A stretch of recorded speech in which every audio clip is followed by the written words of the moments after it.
Thank you, Jaak. Thank you very much. I'm flattered. And I have to retire in 20 days. So I actually need to be in the workshop next door, which says Retirement Impact Workshop. But I still wanted to take this opportunity to talk to you here about a topic I don't know anything about. And that is the problem with guys like me. We talk about it, but they are hackers and specialists and your guys around here who know everything about it. What can I add to that discussion? Well, and in addition, Jaak, I think, took most of my speech already away by speaking about the center, CCDCOE. It is not that easy, and I have not learned it during the last 7 years or more, 10 years actually. But I still want to bring you some of my ideas, not reading from the paper, because it was talking about the CCDCOE, and warn you about certain things.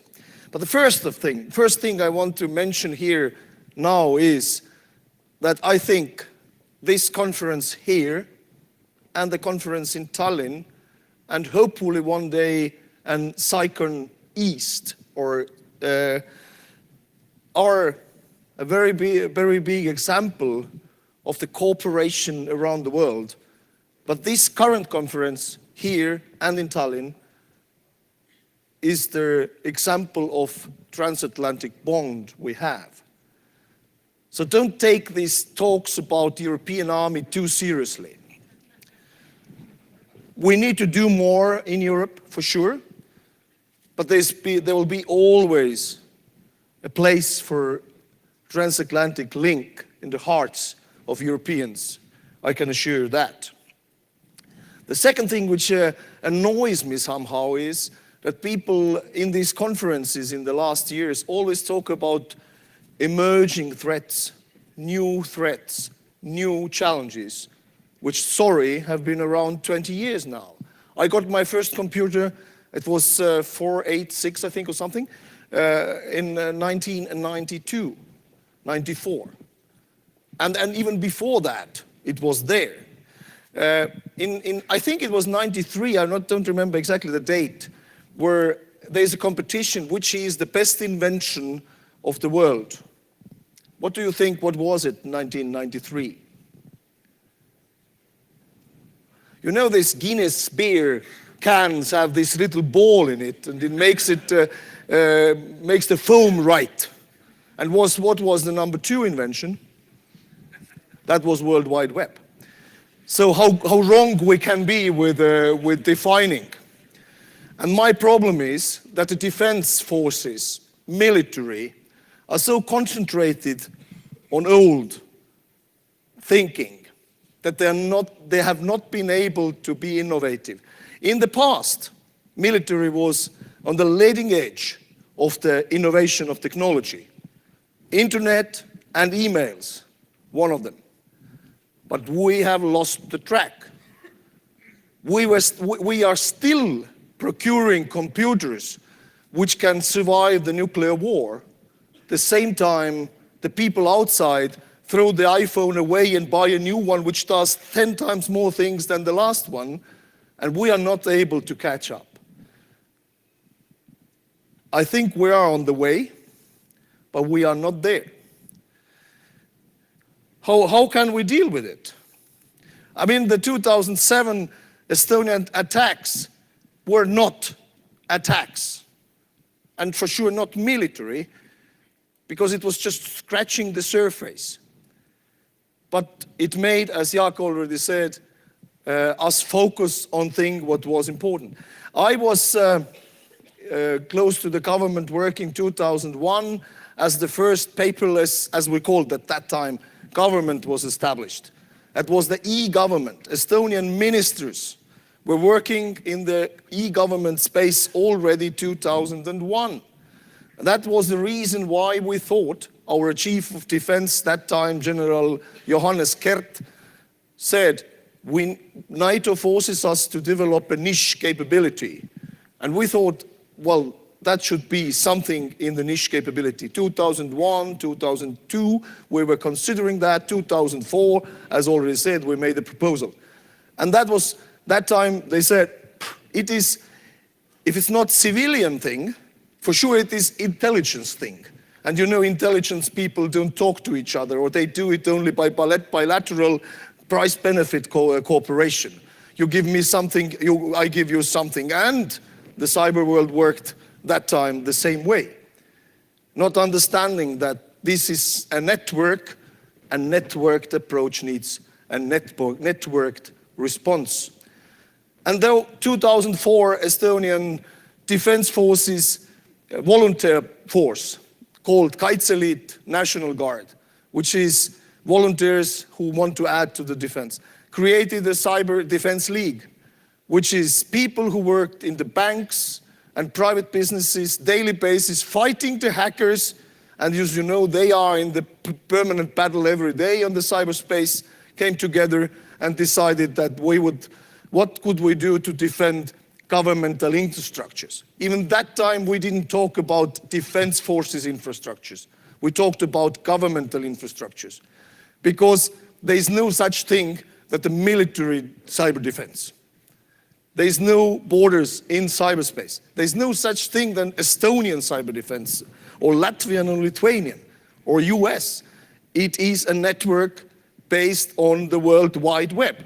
Web means network. That needs a cooperation between the agencies in the country and between the government in the world in order to deal with it.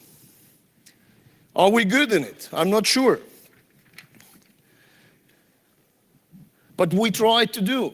We, as already said, we established the Cyber Command. And we figured out we have one problem. And that problem is not unique to Estonia. Even being a 1 million nation, it is a bigger problem to us. But what is the problem is that we need people. And it was already mentioned. People are important. People are the key of the response.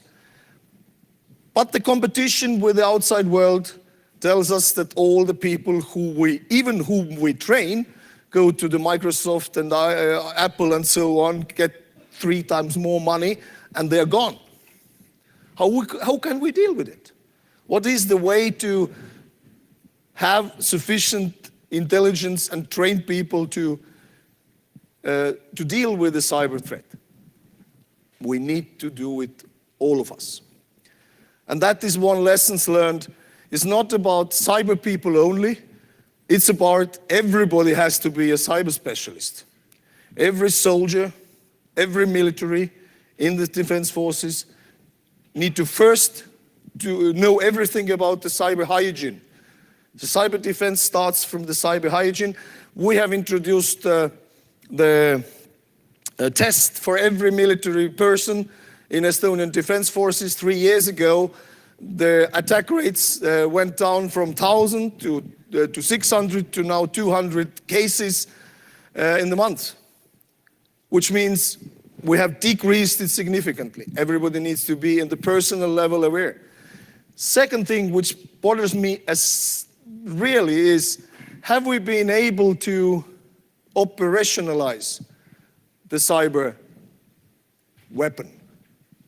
Have we got a competitional advantage out of it?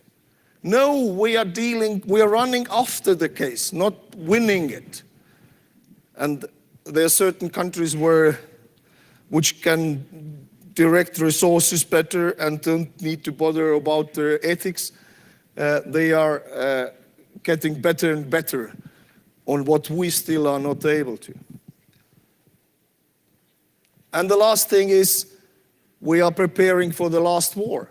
We military are known for that. But what if this is something new coming? Artificial intelligence, machine learning, and quantum computing will challenge all we do today, perhaps tomorrow. Are we ready? Are we on the ball? Or we just are losing that space again and not able to make it beneficial for us. So we should be thinking more. And how we do it, we need to train not only ourselves, but we need to train our governments. And Estonia took initiative as a European Union. We had the European Union presidency last year. So we decided that we need to train the governments. And we took the prime ministers around the table and did a cyber exercise for prime ministers, that they would understand how it works, what are the patterns they need to follow, especially knowing that they don't know too much about the cyber. And everybody liked it, but everybody recognized these exercises are needed even much more in every government, and they are very different. The government's level of the government expertise is very different.